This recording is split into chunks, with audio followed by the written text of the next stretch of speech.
Welcome to the Jameson Files. I'm Carrie Weber, and I'll be your host. On this episode, we are joined by Dr. Loida Robles of Chico, California, and we have the chance to talk about her incredible origin story as her journey in becoming the phenomenal dentist that she is today. So thank you for being here, Dr. Robles. I'm excited to have a conversation together. Oh, thank you for having me. This is just wonderful. I love OKC. I love Jameson. So it's just been wonderful visiting with you. Well, every time we're together, we always tend to have like these moments, and we're like, oh, a love fest. Yes. A love fest moment. But I wanted to connect with you in this way because you have an extraordinary story.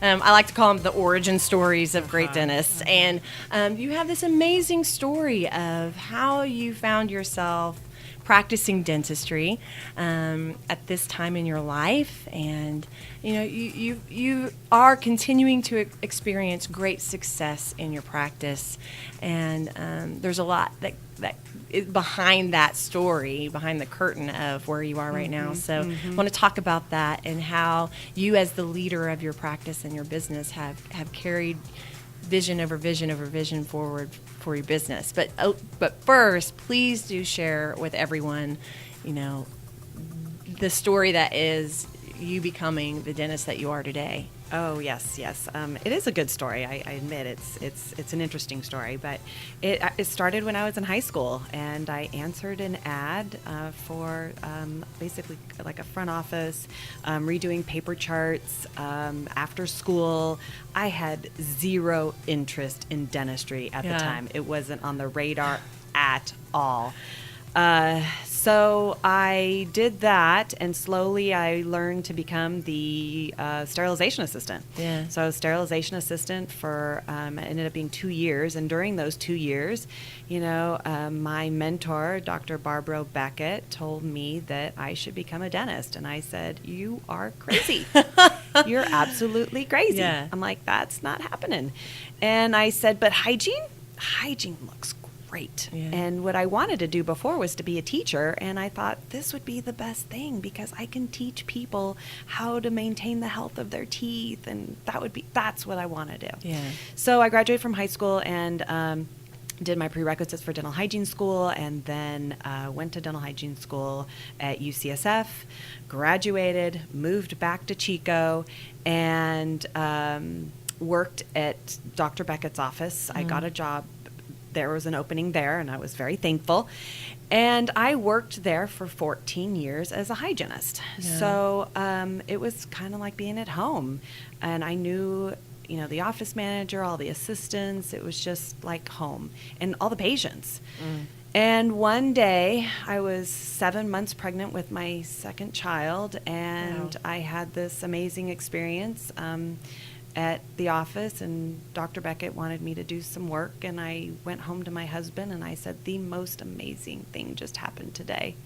And I said, I thought that it was incredible. It was just warmed my heart. And he said, "You need to go to dental school." Oh. And I said, "You're crazy. Yeah. I'm 7 months pregnant with our second child. That's nuts. People don't do that."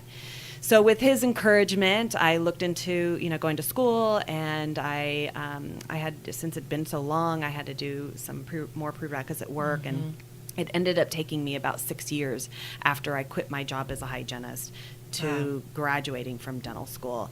I was fortunate enough to go back to UCSF and graduate from there with my DDS, and that was June 2015. And as soon as I graduated, Dr. Beckett and I had plans to have me purchase her practice. So I graduated June 2015, and I purchased her practice October 2015. Wow. And it was just like, a dream come true, really, for everybody. Patients were excited. I was excited. The team was really excited. And from there, kind of extending Dr. Beckett's dream, but I had my own vision of what I wanted. And it's been 3.5 years now, and things are changing so fast, I can barely keep up with all my visions. I want to rewind just a little bit because I think there's a lot of power in your pursuit of this goal. I mean, let's talk about those 6 years. Let's talk specifically about the time in dental school when you had children. So, yes. You had and a little bit of that. It's extraordinary, not just for women in dentistry to hear this level of the commitment you had and what kept you going in that, but as parents, right? Parents in business. Moms and dads, when you get clear on a vision for your career and for what you want to do in life as a business, that you made some big sacrifices and stuck with some big commitments with your husband and through there. Oh, absolutely, we did. We had decided to keep my family in Chico. My girls were 3 and 5 when I started dental school, and we very last minute decision said it doesn't feel right to move the family to San Francisco. So my girls and my husband stayed in Chico, and San Francisco's 3.5 hours away. Yeah. And I found a little apartment, and I stayed there Monday through Friday.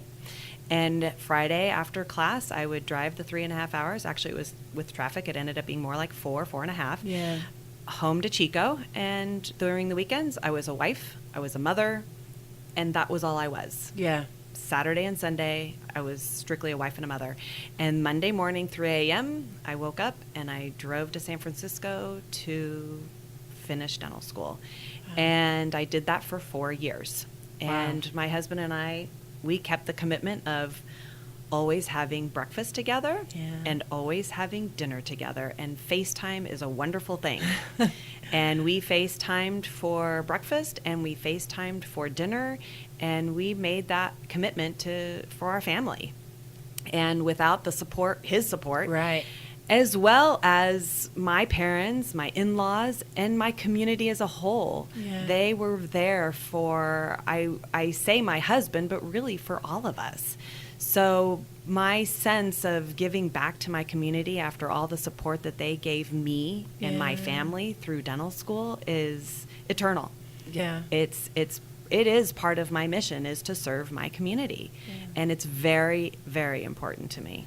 I mean, when you think back, I mean, it's just the extraordinary amount of emotional commitment that must have taken in the drive. We were talking yesterday, and someone had asked, did you know so and so that went to the same dental school? And you're like, no, I had one goal, and I was focused. And you were talking about, I don't have time for this. I am laser beamed in. How did you get to that level of, I know what I want. I know where I'm going. I mean, because that was your first true, as a dental practice owner, as a dentist. Right. More than likely, that is the first example of you really establishing a vision for yourself and working super focused and clearly to accomplish that vision in the best way possible. I mean, how did you get to that?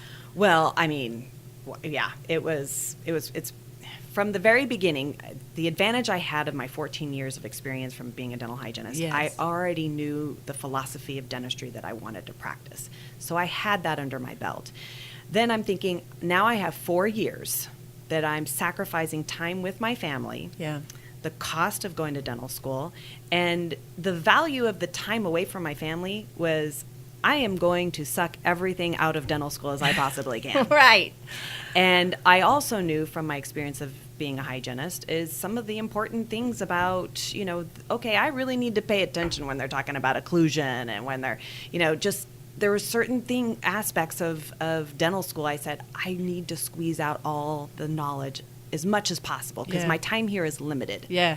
I have 4 years and there's a lot to learn.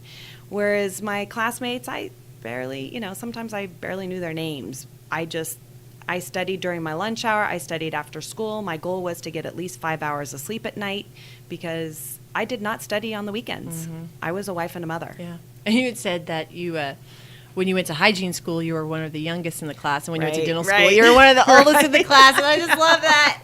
Because, but you definitely had that clear idea of where you were going. And you're like, I'm getting there. This is what I'm doing. I'm doing this. Yeah. And once I got into clinic in dental school, when they assigned us to coaches for the last 2 years, I took my coach aside and said, listen, these are my goals. I need to Wow. accomplish this in the next 2 years. Wow. And apparently you've been assigned to me, and now it's our job to get me here. Congratulations. Yeah. Lucky you. You know, so let's fast forward to the practice. You're Uh-huh. 3-4 years in, and Not you- even 4. Yeah. And you are, I mean, you set some vision from the very beginning, but it seems like the pedal is still to the metal. I mean, It really things is, yeah. Things are growing. I mean, it's healthy. It's growing almost to a point that you're like, let me catch my breath. Right. My feet are off of the pedals because they're just spinning way too fast. Wow. They're just spinning way too fast. So what's the vision? What's the vision casting for you look like over these last few years, and the planning of that, and what's made a difference? What's been difficult? You know, what's that look like for you in process as the leader of your practice? Yeah, I think the difficult part for me is I feel like I'm a baby dentist, but I'm not a baby in the dental field. So I still feel like I need to learn a lot clinically, and I'm learning a lot of the business side. Yeah. So there's a lot to learn in kind of a short amount of time, and because of the mission that I have with my team and the vision that I have with my team, my vision changes so much because things start happening way faster than I can, really plan for. You cast the vision, and you're like, oh, wow, vision met. Vision met. I'm like, I'm going to be here in 3 years. I'm like, oh, that took me 3 months. I'm like, okay. And it's just, it just happens. So for me, it's more of trying to keep up with how the response I get from my mission, the support I get from my team, where they take us, because this isn't something that I've necessarily done, because I cannot do this by myself. Yes. I don't have a solo practice. I have 11 other people that are a part of my practice that I can't do what I do without them. Oh, I love that. I don't have a solo practice. I have an 11-member practice. Yeah. I can't do what I do without them. So without them and with their support, we have gotten to this point. Yeah. And that's the hardest part, is just trying to keep up with where that is. Yeah. How do you do have, I've met your team, you have an awesome team. Mm-hmm. And how do they get involved? I mean, how do you keep that rolling with them? And do you do that vision planning together?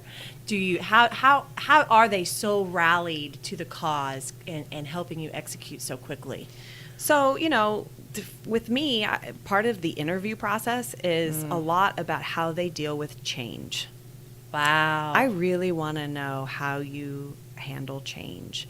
And based on some of their responses, I can kind of tell, is it, because it's going to be uncomfortable, and that's okay. And if they tell me it's uncomfortable, that's okay, because that's normal. Can you tell me some of the, what are the statements or the questions that you ask in those processes that help you get what you're looking for in that process? So a lot of times I ask them about a time in their life. How did you deal with a certain change that you had, whether it was something that you could control, something that just kind of happened to you? How did you manage that? Yeah. How did you, yes, it's uncomfortable, but how did you manage that? And you can see a lot from a person in that way. Yeah. I also need the passion for dentistry. Yes. You have to have that. So if they have the passion and they need to want to grow, because that's the part of change, because growth is change. I really support and encourage change and growth mostly in my team. Yeah. And if there are team members, and there's nothing wrong with somebody saying, you know what, I'm really happy doing hygiene the way I do hygiene, or assisting the way I've always assisted, and doing that the rest of my life. That's great. Yeah. That's fabulous. I'm glad I know that, because that's not the type of person I need here. Yes. And it's not me. There's plenty of other places for you, but it's just not me. Yeah. So when do you want to know that? Now is good. Now is good. A good friend used to say that. Now is good. I need to know that now, and I'm glad I know that. Right. But with all of my team members, I really encourage growth, and I look for growth. And that's just as rewarding to me as, the outcomes I see with some of my patients is just the outcome I see with my team and the support that I give them in their growth. Yeah. So, but probably a lot of people listening are going, I can't find those people. How are you finding those people? I mean, is that process sometimes, is that frustrating? Is that difficult? How do you go through the process of finding the right folks for you? I live in a smaller community, so a lot of people are like, are you using this website? And no, it's a lot of word of mouth, lots of word of mouth, and patience. Patience in that you have to have, the time. Patience with a C. Patience with a Not C, a T. not a T. Yes, patience with a C. So I don't want to if I need somebody, I'm not going to go, oh, you're a warm body. Yes. Welcome to my team. No, you just have to have patience. And word of mouth. Most people, Chico is so small, people know what I'm about. Yeah. They know what I'm about. So it works out. Yeah. It's just such a great story and a continued story. And I love how you embrace that casting vision and pursuing a vision does not have to be a solo endeavor. That, even when in your early stages with your family and friends and loved ones, that they helped you pursue that vision, and now with your team to surround yourself with people that believe in your purpose and your vision to help you accomplish that. Any great tools, or what's that next step that someone that's looking to create more of an environment and a work culture like yours that you might share with everyone? I read a lot. When I feel inspired, I feel like I can pass that on to my team, and I pass along that inspiration. And what I mostly hear about from my team is that my passion for dentistry is contagious, the way I present it. So they say, your passion, I feel it, and then I want to do it. I'm like, well, great. So I just look for that as I'm constantly reading books that will help me. I'll have my team meetings and read excerpts of books for them. And every morning huddle, I have, a little saying from "You're a badass." This is the quote from the day, people, and just to give them that little push. Putting your passion on your purpose. Yes. I love that. Thanks, Dr. Robles. I'm looking forward to talking more on other episodes with you really soon. Oh, I look forward to it.